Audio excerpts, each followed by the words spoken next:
Welcome to the session about the teachers transforming roles in changing times. So I'd like to invite the panelists to come to the stage, and I'll introduce them all one by one. So I'll start off introducing myself. My name's Tom Sherrington. I'm a former head teacher, and I work in the UK as an education consultant, and I'm a blogger. So I've been asked also to cover this event for Schools Week newspaper, which is very exciting for me. I've been teaching for about 30 years, and I've come across some of these people over my career, so it's a real thrill to be on the stage with them. To start off with, we have Dr. Dalia Fadila, who is a founder of Q Schools in Israel, Palestine, and she'll be telling you a lot about that context later. Mike Feinberg, who's the co-founder of KIPP Schools, living in Houston in the US. Andy Hargreaves, he's the author of one of the WISE reports on collaborative professionalism. He's from Boston College in the US. And finally, Dr. Corey Johnson, who's the co-author of the WISE report on securing a 21st century workforce, and she works at the University of Buffalo. So I'm delighted to welcome the panelists this afternoon. There are three main questions we're going to look at. First of all, we're going to be talking about whether or not we are moving from being primarily knowledge givers as teachers towards knowledge facilitators, and whether that's a definite trend or whether that's something which is debatable. We're also going to then look about the implications of that for professional learning, and then finally talk about the implications for teacher motivation, recruitment, retention, and keeping a teaching workforce that's the best it can be. So I'm going to start off. I think I'm going to turn to Andy, starting off here. That's why the seat was spare. Exactly, yeah. We shifted around one, yeah. So let's start with the first question, Andy. Let's explore this question of the fundamental role of teachers. Are we seeing a shift away from instructional methods and instructional roles for teachers towards knowledge facilitation, or is it a bit more subtle than that? Thank you, Tom. Good afternoon, everybody. Good afternoon, welcome. So, there are some people who think on one side that teaching now and in the imminent future will continue exactly as it's done over the last 150 years. It will be the grammar of schooling. We will have question and answer, teaching from the front, a little bit of group work, a test or two, and homework to take home. It's lasted for 150 years. Why would it possibly change? And it's been resistant to every technological innovation from television onwards that's ever come along. Some people think that. Some people think the opposite, that technology, particularly one-to-one devices, are a disruptive change, and that they will make the teacher irrelevant almost, because we'll be able to bypass the teacher and take content straight to the student, and within 5 years probably we'll have broadband and a cloud almost all over the world. The people who hold to the first position are wrong, and the people who hold to the second position are wrong. They're all wrong, basically. So what is right is that in the future, the teachers will need, especially with the onset of technology, teachers will need less authority and more authority. They'll need less authority because of the availability of information and the internet and Google and all the other search engines. Teachers will need to facilitate, guide, support, as many have done since the age of John Dewey without technology. They will need to do that. That will be a primary part of their responsibility. Teachers will no longer be able to pretend they know something when they don't, to bluff, to make something up as they go along, as I'm doing now. Right. Surely not. So they'll need less authority. They'll also need more authority, because at the end of the day, one of the great things about teaching is that it is oral.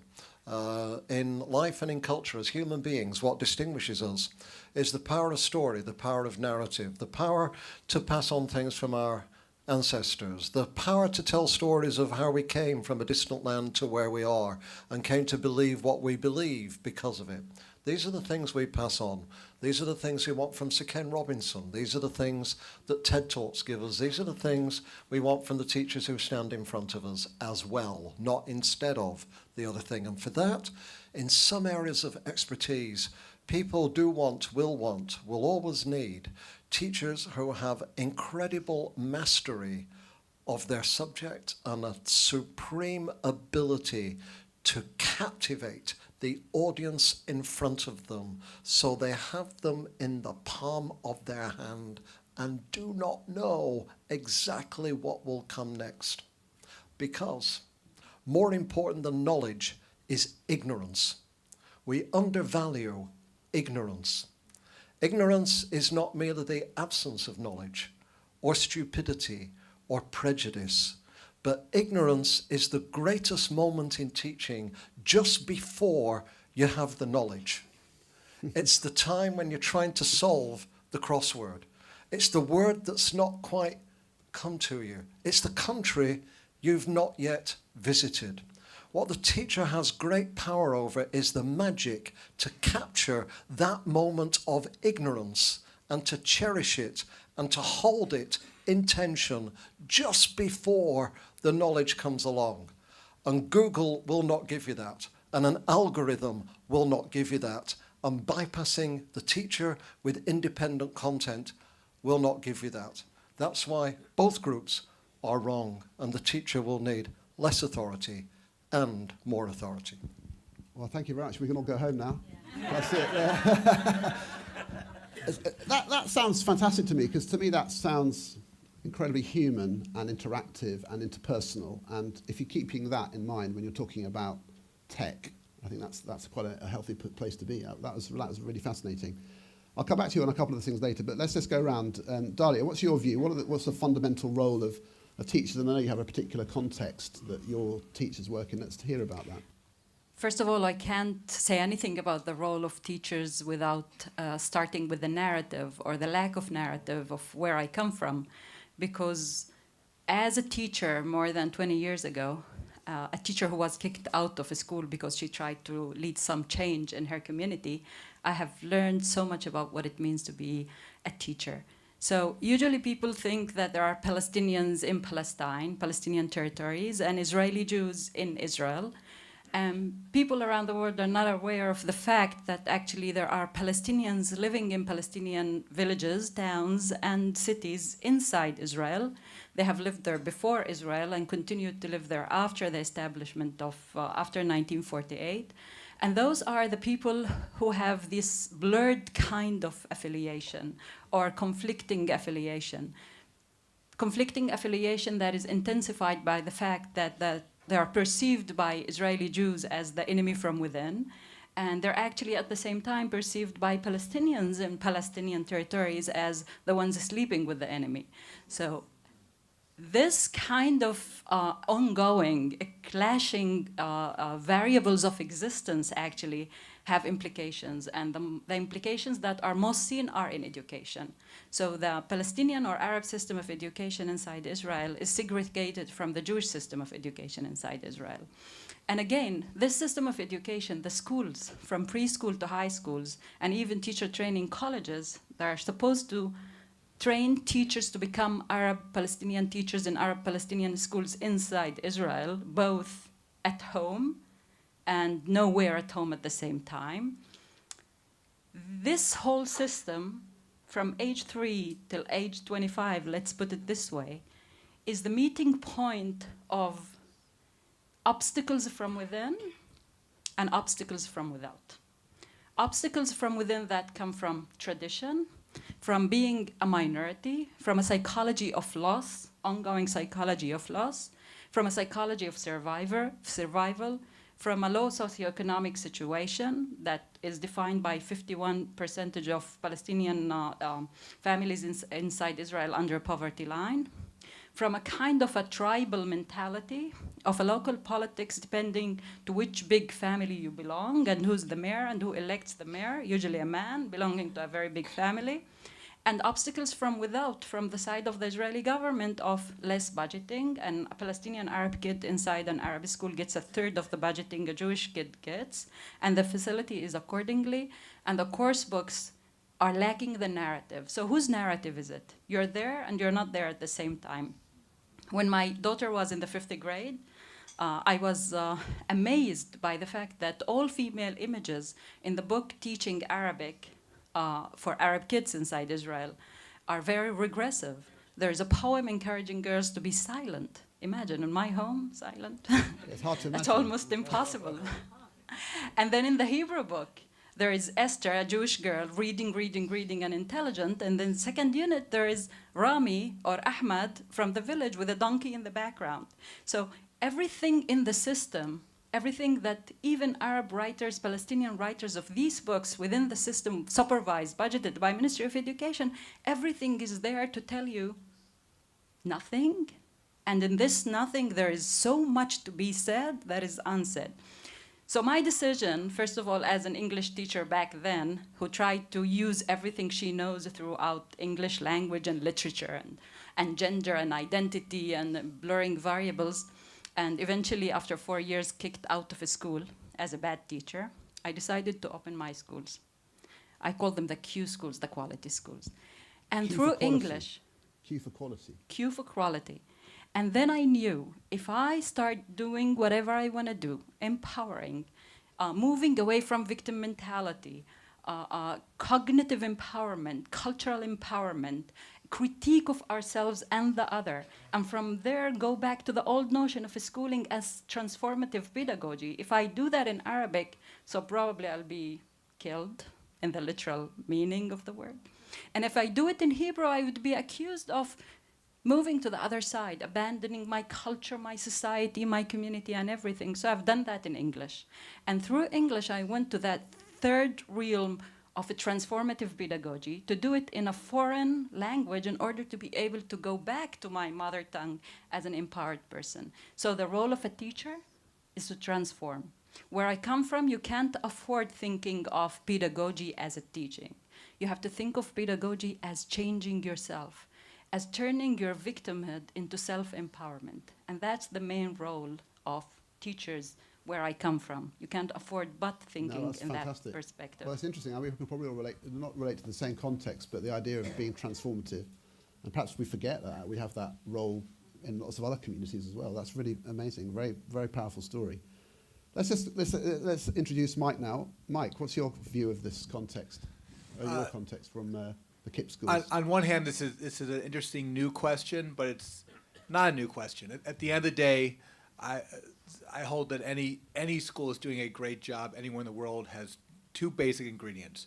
They've got great teaching and more of it. That's it. Easy to say, hard to do for all the educators in the room, but it's a simple recipe. And so, and as Annie said earlier, we have to avoid the progress trap of thinking we're just going to keep doing the same old thing, which is definition of insanity, or think that technology means that it's fixed. Eventually, technology will fix this. When it's Star Trek 23rd century, we could just like hologram in master teachers, we're done. And then we can all go save the whales. But until then, technology is a tool. In the hands of a great teacher, great things will happen. In the hands of a lousy teacher, nothing happens, or lousy things happen. And so it is important to focus on great teaching. And Andy, I love what you said about ignorance. KIPP, it means knowledge is power. Yeah. But I always like to say knowledge is power, but ignorance is bliss. Yeah. So it's interesting to hear what you said. This question's kind of funny that it's like the new thing to talk about, like, is our teachers, should they be knowledge givers or knowledge facilitators? Education reform in the United States, anywhere around the world, it reminds me of a kindergarten football game. It's like all the kids are in a scrum chasing the ball around the field. Like there's this one idea that we're all gonna like one thing that's gonna fix all of our schools. So if only our teachers can become knowledge facilitators, like that's like the new thing. When we think back to the dozen or 2 dozen or 3 dozen teachers each of us have had in our primary school, middle school, and high school years, we all had bad teachers, mediocre teachers, and great teachers. And the great teachers probably were the facilitators. They weren't in the front of the room just passing out worksheets or talking at us. They were the ones that guide us to the light bulb going off, right? And they made learning fun and powerful and all that. So this is not a new concept. And to me, a great teacher is someone who starts with the content, who's not staying a unit ahead of the kids, who doesn't need to look at the teacher's edition for the answers.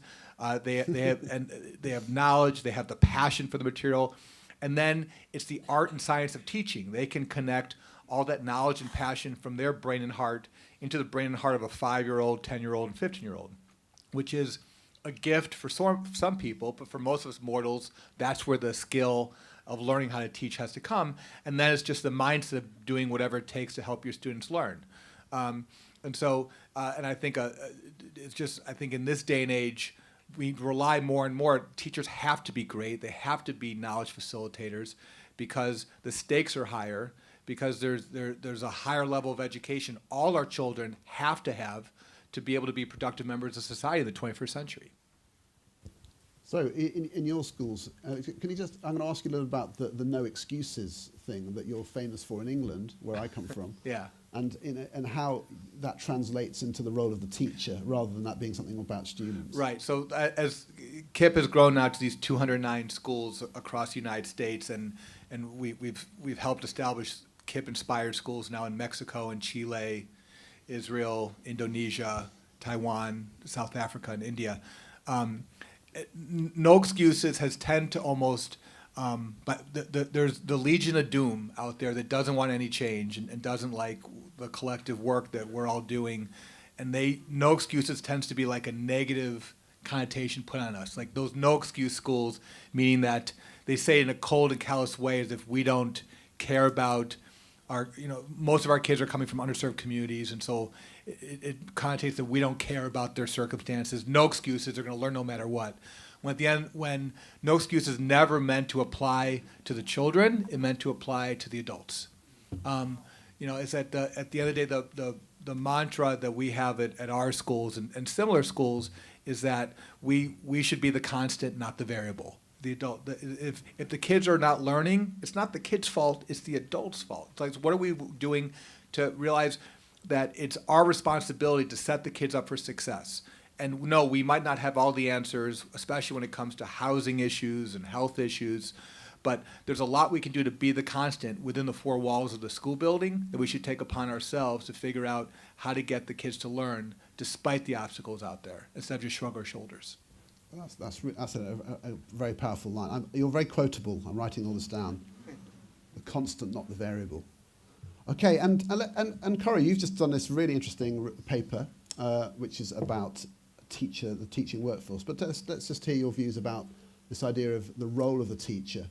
Right, so my research actually ties into this question and adds an additional dimension. So what we're talking about here is whether we should be facilitators or instructors. We're focusing on the how, and I think we're neglecting the who. And part of what a great teacher does in his or her instruction is also creates relationships with the students, between him or herself and the students, between the students and their families, back to the communities, and with school leaders. And so part of what a great teacher does is not just teaching, which is important, but is creating the conditions in which students can learn in the classroom. And so Dahlia, when you said part of teaching is transforming yourself, I think a key ingredient is also transforming others. And we do that, great teachers do that by making classrooms places where kids can learn.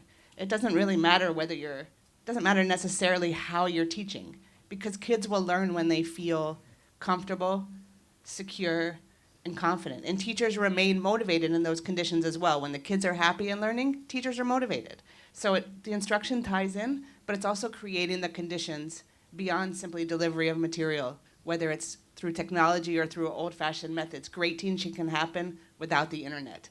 It's those relationships and those moments within student communities and between teachers and students, I think, that are ultimately the most powerful. Okay, so it's interesting. I mean, it feels to me that when you throw out a line like moving from instructional methods to knowledge facilitation, actually we all seem to be saying that the teacher and the human interactions are absolutely vital to that, and actually a part of the instructional method might be teaching from the front, but it's part of a mix. But there are changes. There are social changes, technological changes, and teacher development has to keep pace with that. So let's think about this whole issue. Teachers need to be doing a lot of things well. So how do we? What does good professional learning for teachers need to comprise of? How does it work? Let's hear from you, Andy. Oh, we're going to go in the same order. Should we go in the same order, or should we go back the other way? Let's go back the other way. See, he's a disruptor. Have you noticed? We'll hear from you, Corey, on this question. Yeah, what does great professional learning look like then for teachers?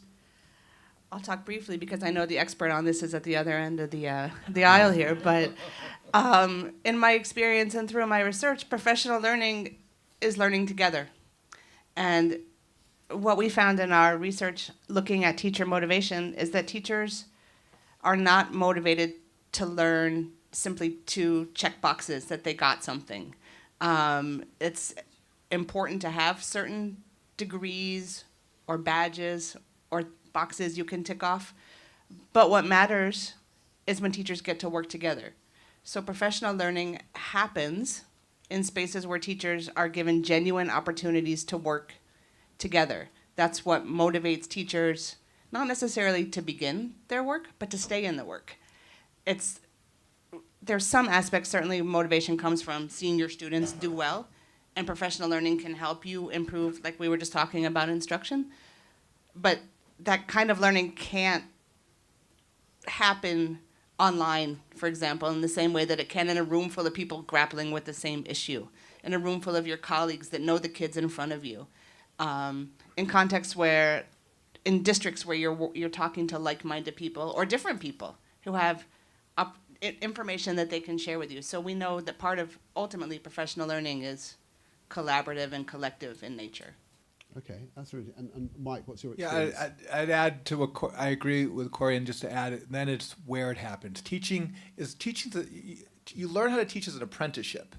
So you do not learn how to be a great teacher in an education school. You learn the basics of pedagogy. We can talk about socio-emotional learning and the basics of that, which I think are important. We can talk about that as well, which is why you need a human, not just technology in the classroom. But I always found it ironic, and when I was going through my alternate certification classes at Texas Southern University in Houston, that I'm sitting in a lecture hall learning about the 4 modalities of learning. There's something ironic about that.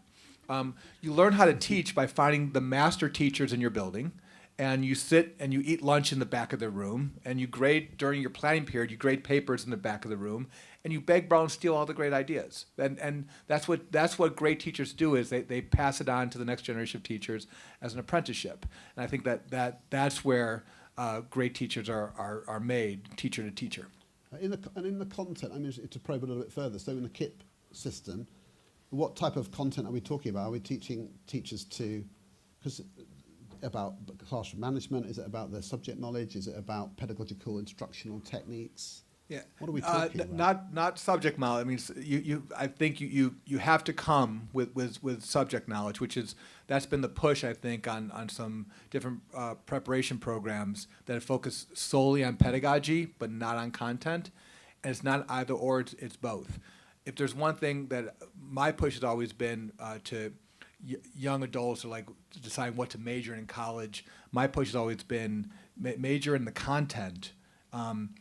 If you can dual major, that's great, but what you cannot go, it's harder to go back and get the content than the actual learning how to teach, which you're going to get from in professional development sessions from master teachers in the field, in the classrooms. That's what's much more important. Real quick, the show in the U.S., The Simpsons, it's been on for 30 years now, that cartoon show. And one of my favorite episodes was a long time ago, over 20 years ago. They had an episode where Lisa Simpson, the good girl, decided to become a bad girl in school. So she went around to all the classrooms and she stole all the teachers' editions from all the classrooms and hid them in her locker. Flash forward, then they show all the teachers chain smoking in the teachers' lounge, afraid to go back to their class. Kind of funny, kind of a sad indictment on teachers, and I think it's just the content cannot be overlooked, and that's what absolutely teachers need to be getting in higher education to bring to the schools. Okay, that's really interesting. And Dalia, how do you train your teachers to work in the environment that you're in? Okay, do you want to hear how it works or how it does not work? Let's hear how it works. So how it works emerged from learning how it did not work and why it did not work. So eventually this. So I'll start with a story. When a few years ago, I was asked to step in a school in the area in between Jerusalem and Ramallah. It's like a refugee camp, Palestinian camp. and it's a huge school of 4,000 kids. And I asked to come and train the teachers, the English teachers, into using the Q School methodology of cognitive, cultural, personal empowerment through EFL, English as a foreign language. So we started with lectures, with workshops, with methodologies, everything according to the book of teacher training, especially because before I started the Q School, I was also the academic director of a teacher training college in Baka al-Gharbiya, another Arab Muslim school inside Israel. So I thought I knew everything, how it should work. So that was before the vacation of Eid al-Adha, the Adha feast, and we finished the training for a whole week that I thought very intense, very efficient, effective, whatever, and teachers are ready to go into the classroom.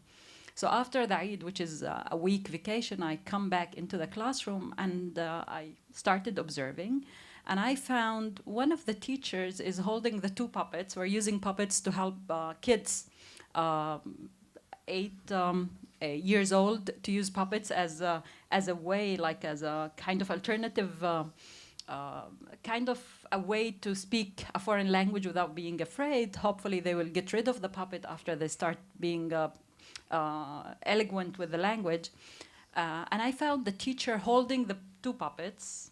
The puppets had Arab names because we wanted also the kids to identify with to see themselves as speakers of English without changing their names into George and Emily and Mike, but Ahmed and Sarah and Fadi and all of these. So I found the teacher standing in front of the classroom, holding Ahmed in one hand, the speaking puppet, and Sarah in the other hand, and changing her voices and speaking to herself. Hello, what's your name? My name is Ahmed. What's your name?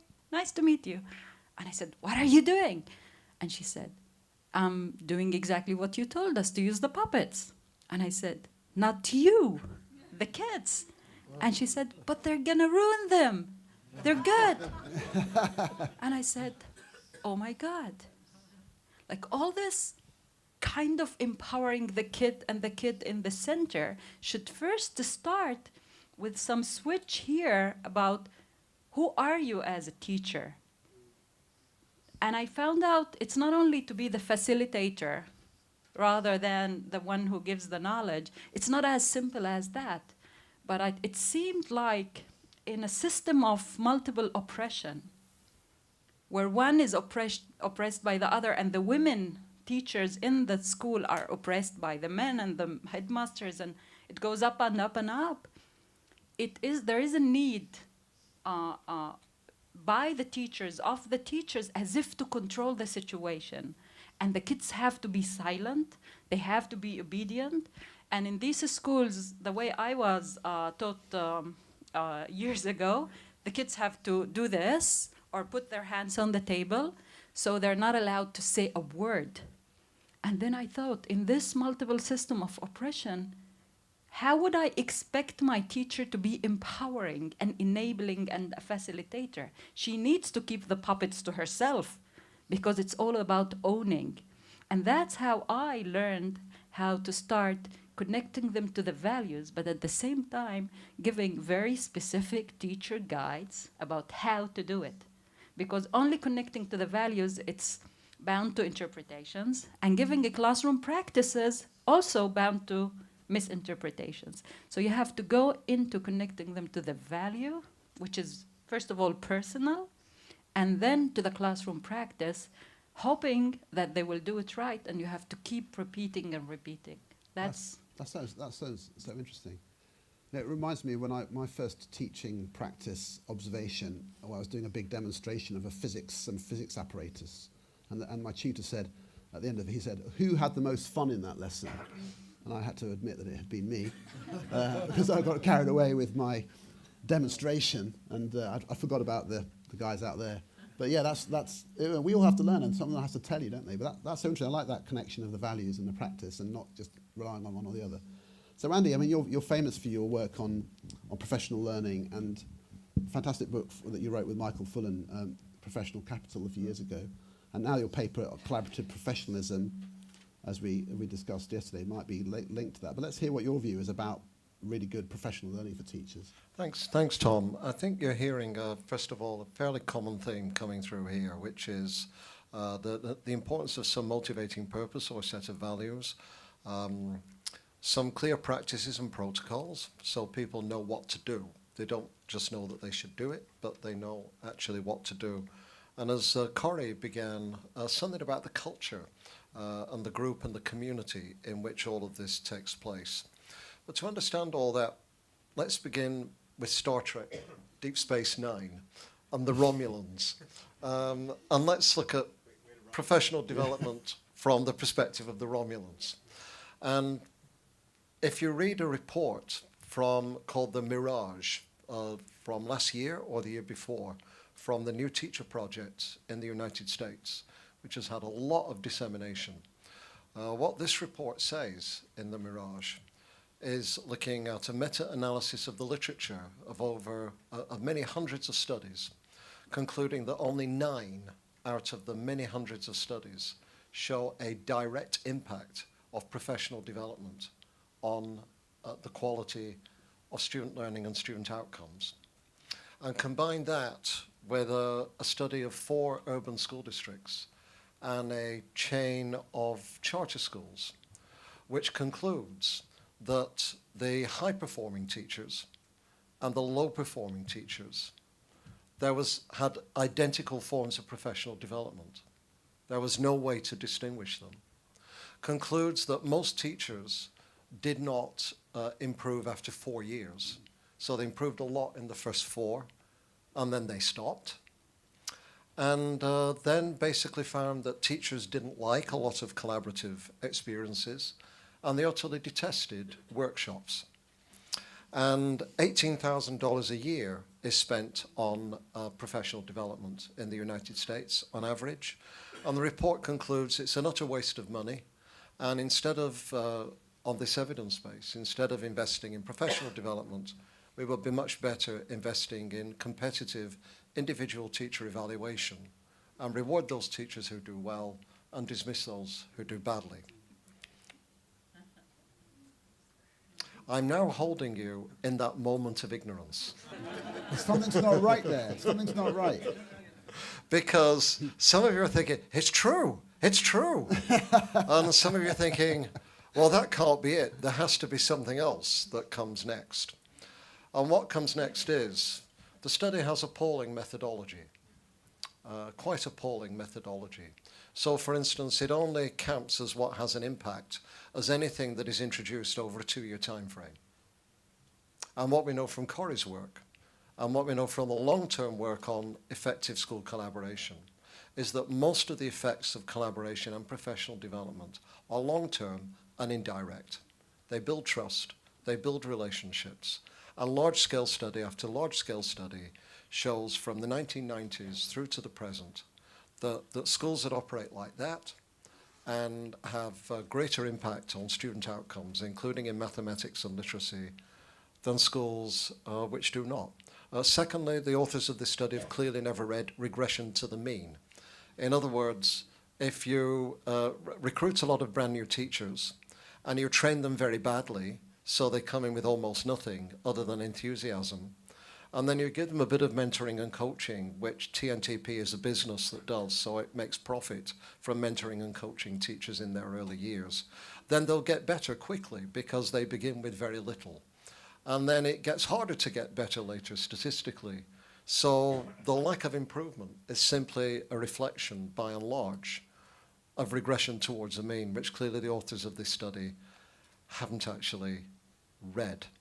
So there are a number of flaws. And thirdly, there's no comparative analysis. So if you go north to Canada and you look at Carol Campbell's work and her colleagues on a pan-Canadian study, the second most liked form of professional development amongst Canadian teachers is workshops.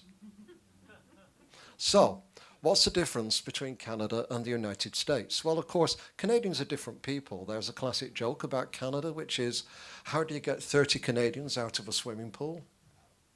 You say, please, would you get out of the swimming pool? Okay? So, there may just be a difference in the people. Perhaps people run better workshops. Or perhaps there's a lot in the United States with no excuses environments, where people work in a top-down environment, in a culture of fear, and do not feel empowered or collaborative in the way that they experience and implement their professional development work. So we have to look at the criticism and hear the truth that resides inside it. We have to remember that professional development varies in quality, that the context of it and the culture is important of building long-term relationships. And then exactly as Mike was saying and Dolly was saying, then you need very precise strategies and protocols that will advance the quality of professional development further to give it precision, focus, rigor, discipline, and outcomes. But first, you need the indirect and the long-term and the collaborative before you get the direct and specific and interventionist. That's so interesting because it shows, it's like a lot of research studies where the metrics can sometimes skew the what's valued, and certainly if you're talking about professional learning should have an impact on outcomes. It's not just to feel good; it's to impact learners. And if you're measuring the learners through short-term testing, then obviously the teaching will be directed to that. But we do have an issue, lots of systems of teacher retention, and in the UK it's something like 70% after 5 years. So 30% of teachers, with all that investment, have left the system, and then it goes down, and it's a massive issue. There are some areas where it's very hard to recruit teachers, especially in specialist areas. So, how does this then feed in? If we got some idea of the kind of teachers we want them to be, which are even more complicated than ever, professional learning, some ideals about that. How do we also then link that through policy and other things to secure a teaching profession that we can maintain long enough to actually get them to the standards we need? Should we go back the other way this time? Go back the other way? Yeah, this zigzag. A zigzag. Yeah. Well, the international evidence here is pretty compelling in most cases in the developed country context. And in the developed country context, so you look at most of the high performers, you look at Finland, you look at Singapore, you look at Canada, all of which are quite different. Canada doesn't even have a national system. All the provinces have their own systems. And this knowledge base is pretty consistent now, which is they train and employ highly qualified people within a public system. They're not necessarily the very top of the range, but they're kind of in the middle and above, and have other things that enable them to empathize with young people. They're paid enough so that you don't leak them into other professions. So in Finland and Singapore, particularly in Singapore, teachers are paid as much as engineers when they begin teaching, so that people choose to go into teaching and engineering not on the base of the salary, but on the base of what they want to do and where they feel their contribution might be. There's some sense of when you're teaching, you're not just helping individuals learn or making a difference in an individual child's life, but you're contributing to the society or contributing to the public good. The words public education are important to put together because you're contributing to a thing greater than yourself and your own particular purposes or individual children of individual parents. And then teachers work together and time is provided for it. In the United States, for example, it's the poorest performing country in the world. In the OECD countries, in terms of the time provided for teachers out of class in order to collaborate with other teachers. So the evidence is fairly consistent from developed countries. In emerging economies, or in the global south compared to the global north, there's a debate about how you develop teachers adequately and raise the status of teaching. And the debate, the answer to this debate, I think, is an empirical question, possibly an ethical question, and maybe an ideological question. The two lines of argument are, one is the Michael Barber-McKinsey argument. So the Michael Barber-McKinsey argument is that teachers in less developed countries have little capacity. They're often poorly paid. They're not well trained. They don't know a lot.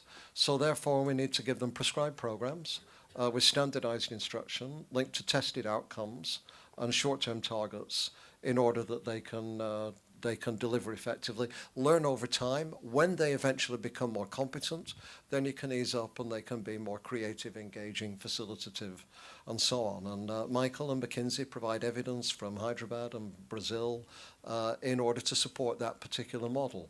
There are equally compelling models from 58,000 schools in Mexico and 25,000 schools in Escuela Nueva, where instead of saying teachers don't know anything, it's a deficit model, so we're going to give them something that they need to know, actually saying within this network of teachers, every teacher knows something.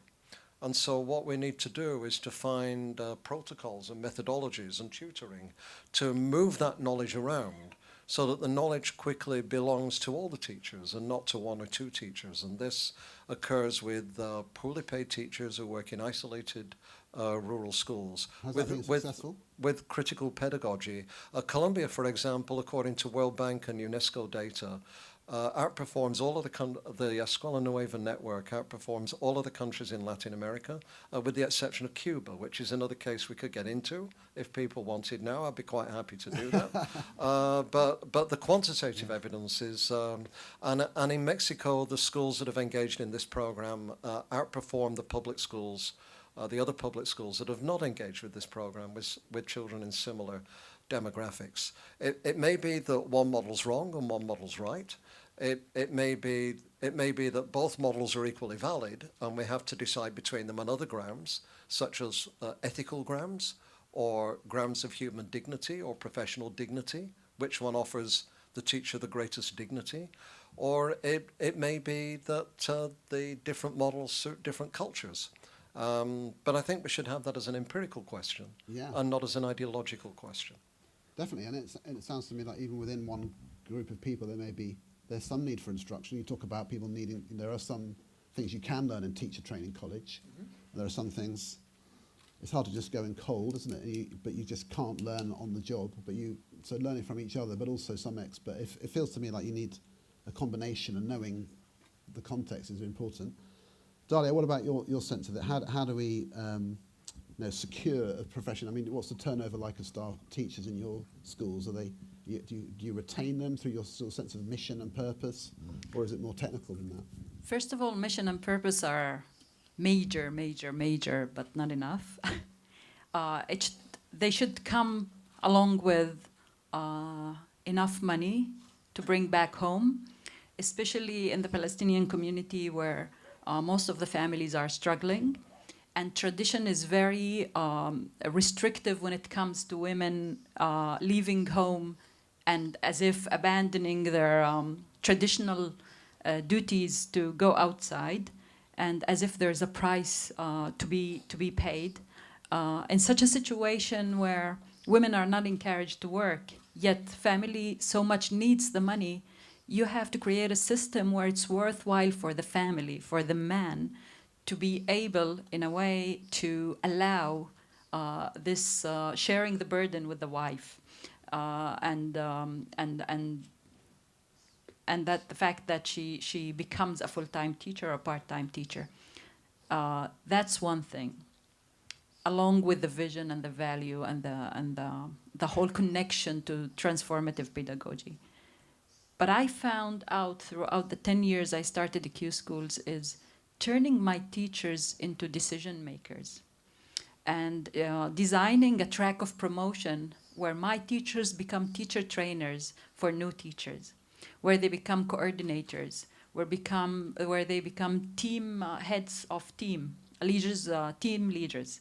That very much, and that should be compensated, of course, accordingly. That, in a way, gives them a sense of importance. That gives them a sense that they're not employed by the institution.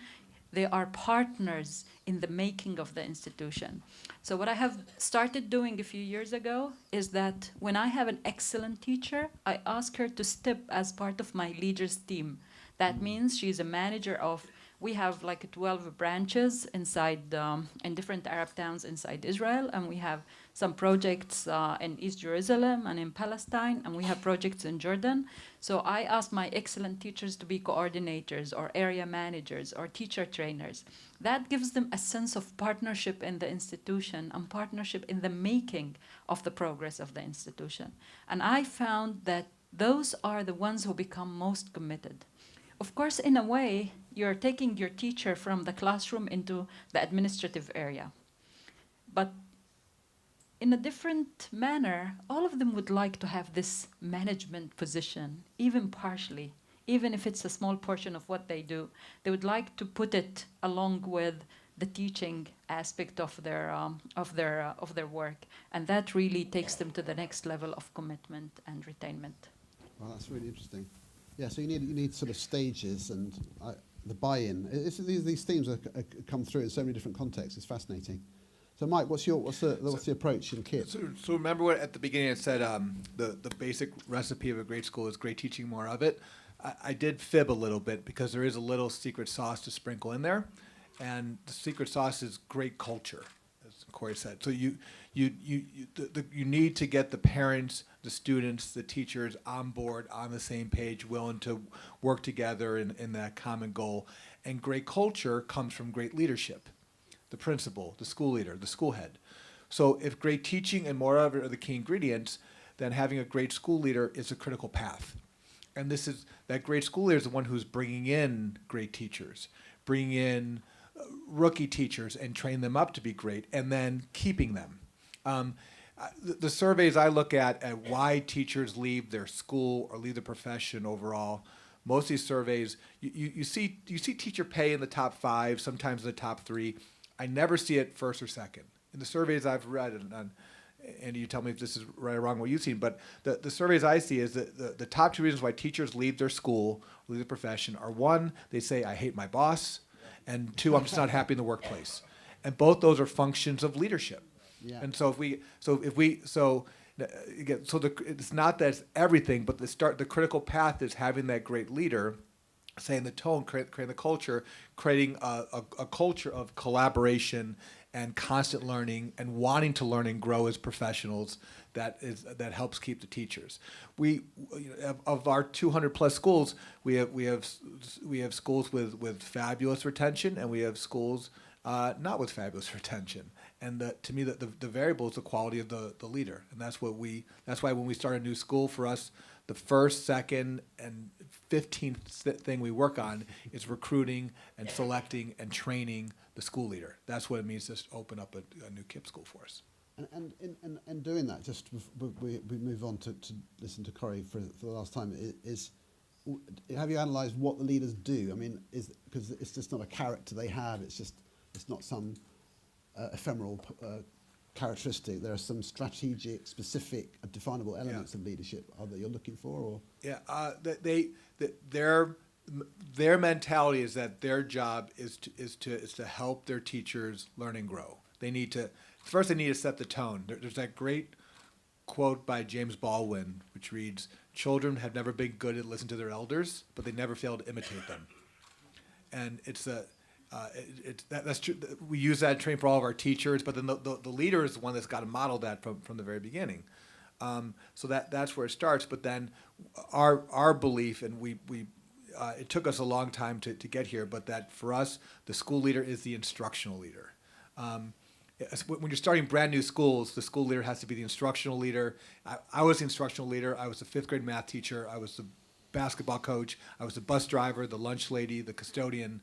You do a lot of things when you're starting new schools, but at the end of the day, the most important thing is being an instructional leader. If you're being an instructional leader, you are in classrooms and you are watching your teachers and you're giving feedback and you're modeling lessons and you're meeting with grade levels together and looking at the data together and model how to do that, and then and then find the teacher leaders and train them to do it too.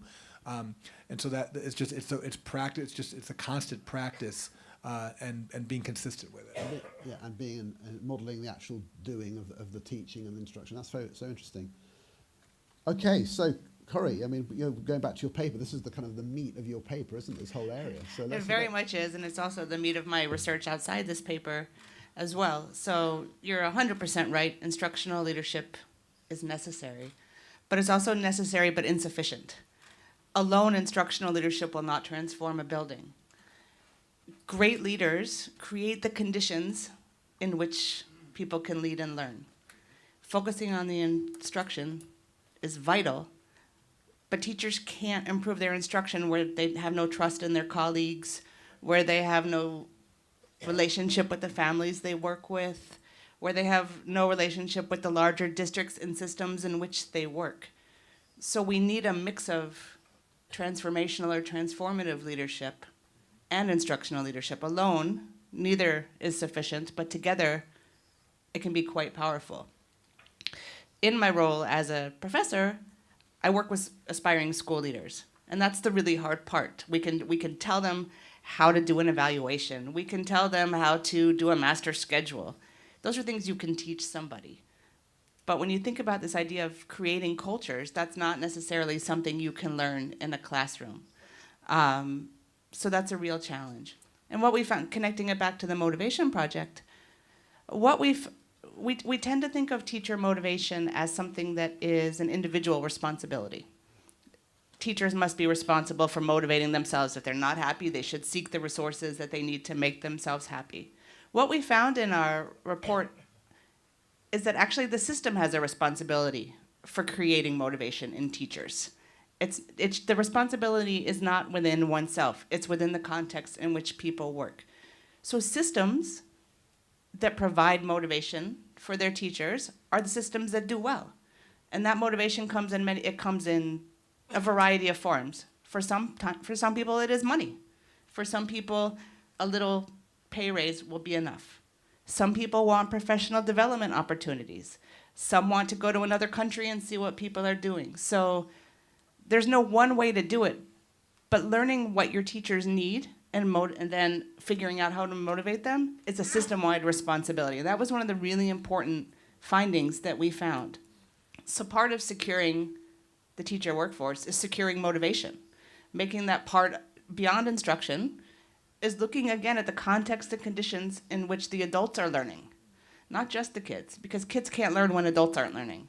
So part of our role in securing teachers is securing their motivation and their will to continue learning themselves. And is there evidence from, or do you cover this in your study, the type of motivation? Does it have to be carrot, or does stick motivation also play a part? Do I need to explain that? It's a metaphor. It's a metaphor. A universal metaphor. Yeah. Carrot. Yeah. So, in other words, do people need to be motivated by positive gains, or can motivation come from, because in the UK a lot of the systems are driven by teacher accountability, which feels very much on the stick side of things, rather than positive motivation. So the answer is yes. And what we found really is that the context matters. So we looked at 6 different systems around the world, in highly developed countries and in developing countries as well. In places where jobs are not secure, some carrots are, some things are necessary to entice people into the field.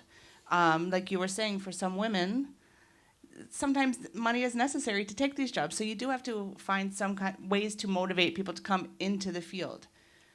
But that's not enough. Once they're in, you have to keep them in. And so then you have to find different ways to keep motivating people. In more secure or established school systems, different types of motivation are necessary.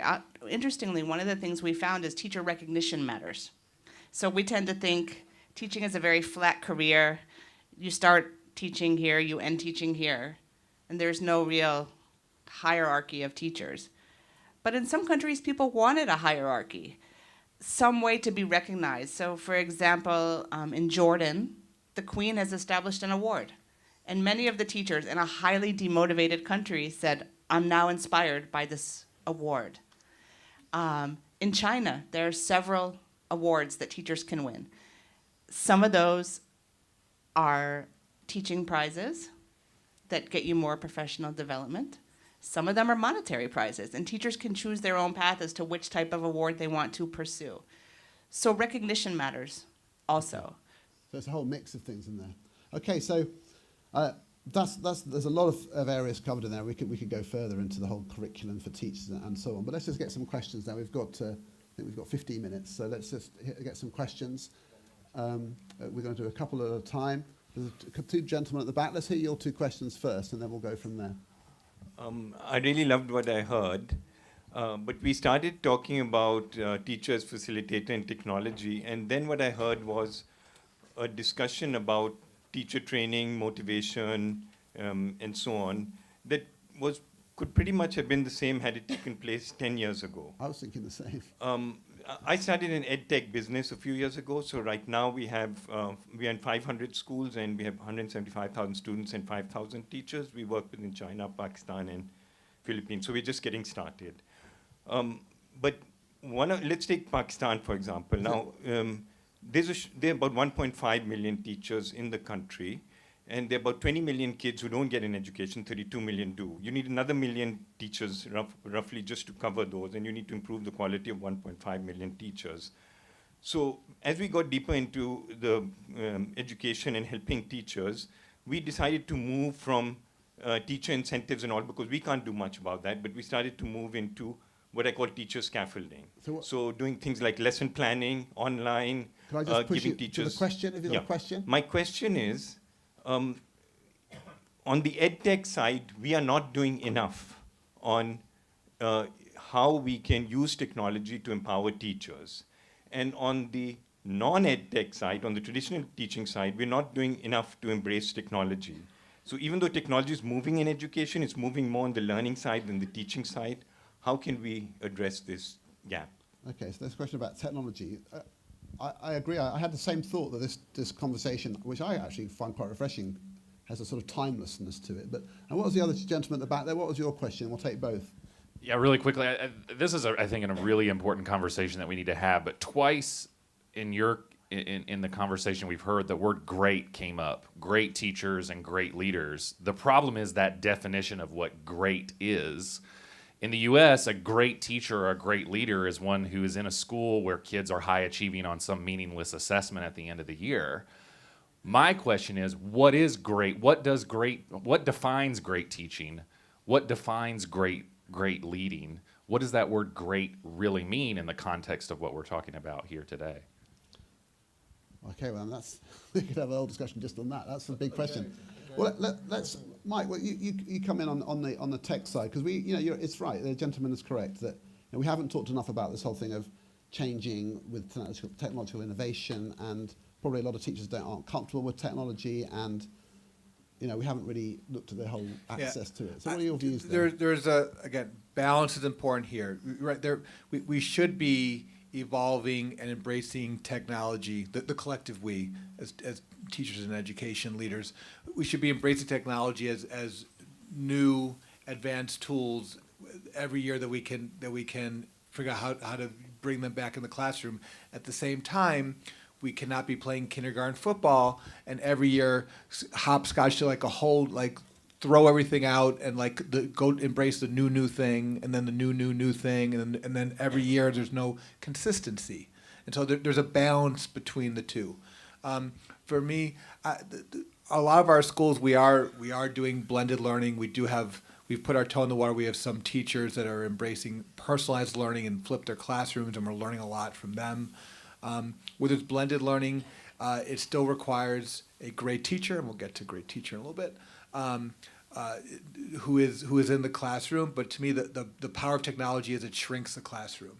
It allows you go into a blended learning classroom and there's a few kids doing math speed games on the board on the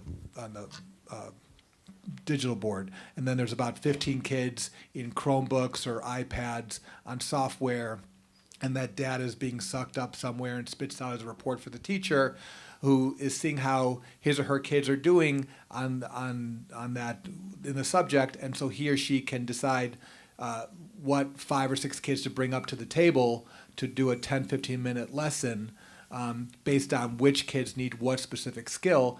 And we found that the 10 to 15 minutes with a small group of kids is more powerful than the 50 minutes with the whole group. So it allows the teacher to shrink. It's the data that comes real time from software, from hardware, that allows you to shrink the classroom and target instruction more to the specific kid's needs. So that's a very specific type of use of technology, which for teachers to use well, they'll need to learn how it works, and the technology needs to be stable enough for long enough for teachers to kind of share and collaborate around. My experience is if it's always changing, people feel it's faddish, and they don't buy in, and you get this renewal problem of it always being slightly ahead or not being quite good enough. Which is why in education, education is the only industry where you add technology, you're adding a road to the budget and just making things more expensive. Nothing gets more efficient, right? And that like what other industries do. Yeah, and I heard earlier today that in the UK we spent nearly £1 billion a year on education and technology, and it's not having an impact, and it's partly because of teacher learning, but it's that integration. So that's part of the curriculum for teacher education, I would say, but it's one small part. And what about this great teacher question? It's a big question. I don't think I actually use the word great, and definitely not in the same sentence as again. Just to think about this morning's keynote speech. So I'm going to avoid that question slightly for a second and perhaps get into it through this discussion about technology, if I may. We've been doing a lot of work in the last 10 years, actually, in Ontario, in Canada, with 1/7 of the school districts, 10 out of 72. And if you'd have come to me 10 years ago, I'd have been opposed to the use of all digital technology in school as an expensive fad that had no demonstrable impact on student learning. And two things have changed, or have modified, not changed, but modified that view. One was seeing what technology could do for students with special educational needs, who could now access their learning, as I saw it, with assistive technology, and express their learning in ways they couldn't, writing things down in cursive writing by hand, for example. And we also saw that if the classroom where those children with special needs spent their time did not also use technology as a normal, not a ubiquitous, ever-present, but as a normal part of their teaching, then the child with special educational needs would feel pretty quickly they were the only one who needed the device. And it would separate them out, and especially adolescents would want to put away the very thing that would help them. So the first thing we learned was that there were a group of children who particularly benefited, a matter of equity, actually, from access to technology. And in order for them to use it well, you had to have a comfort with the use of technology in the rest of the classroom. I think that was really the first thing that switched on a light bulb. The second is a project we're doing which is in the paper on collaborative professionalism in the Pacific Northwest in rural schools. So teachers are collaborating together there. They meet twice a year. They plan with other teachers in their own year or grade or in their own subjects but they're in other schools and sometimes in other states because they're the only teacher of that subject or grade in their own school. And what the technology does, which is what technology should do, is give added value to provide something that is impossible to provide in any other way and makes a qualitative difference to people's capacity to collaborate together. So that's the first side of the thing, which is not, again, have an ideological booster view of technology or cynical view against it, but really think where actually does it make a difference. And against that, 5 years ago, when we were in Ontario schools, we asked teachers what they thought about technology. And actually a word they used was great. and they'd say, we think technology is great. We can download stuff. We don't need old textbooks. It's available online. We can connect with other schools. We can connect with experts. Now what teachers say, and particularly mental health professionals working in schools, is we're particularly concerned about our adolescents, about the amount of technology they use in their lives, and the effect this has in terms of anxiety, depression, self-confidence, and bullying particularly. And there is a book by Jean Twenge, Twenge, which is just out, which indicates that in North America and other countries, that in 2011, there is, on a number of indicators to do with mental health, there is a massive spike in anxiety and depression, particularly for girls, but for boys also. The adolescents are more safe from physical harm. They're drinking less. They're not taking drugs so much. They're not exposed to violence to the same degree. They're not getting pregnant early, as many of them. They're safer physically. What are they doing instead? They're lying alone on their beds with their iPhone, because 2011 marks the date of beginning of mass iPhone use by adolescents, wondering what other people think of them long into the night, alone by themselves. If adolescents at home have this much destruction of their sense of self-being by excessive access to screen time, why would we want our schools to amplify that? So, Tommy, let me just real fast. Let me take the great. Yeah. I want to get, and then we'll move on. As I'm the one who kept saying the word great. There definitely is part of the how you define a great teacher, a great leader. There's an element of that does look at data and outcomes. I'm not a big fan of data being like the snapshot 2-hour state test at the end of the year. I'm more interested in growth, and I'm actually more interested in long-term outcome, because the purpose of education is not to pass the 7th grade math test. The purpose of education is, what can you now do now that you've got this education? So I like linking it to, when education's all done, where are the kids in college and or career, and what they're doing in life. But beyond the data side, I think great also, as Corey was talking about, what has to do with the culture you create in the classrooms themselves. A great teacher is someone who creates an atmosphere that's safe and joyful. We talk about the J factor at KIPP. What are we doing to make learning fun? What are we doing to make the kids want to skip their way into the classroom every day, bummed to leave because it's unfortunately has to come to an end, and the light bulb went off and they have to wait a whole day to come back.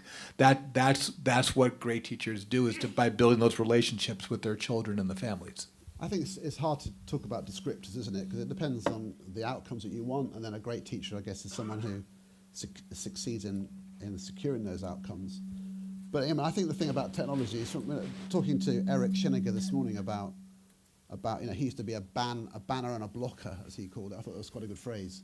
And now he's an evangelist for tech, but he's very hard on that it has to deliver an outcome, and it's got to be securing student outcomes. And then I think assessment, interactive assessment, real-time assessment is probably the main contribution tech can make for teachers. And when that technology is very secure, I think we'll see teachers ripping into it and really trying to take hold of it.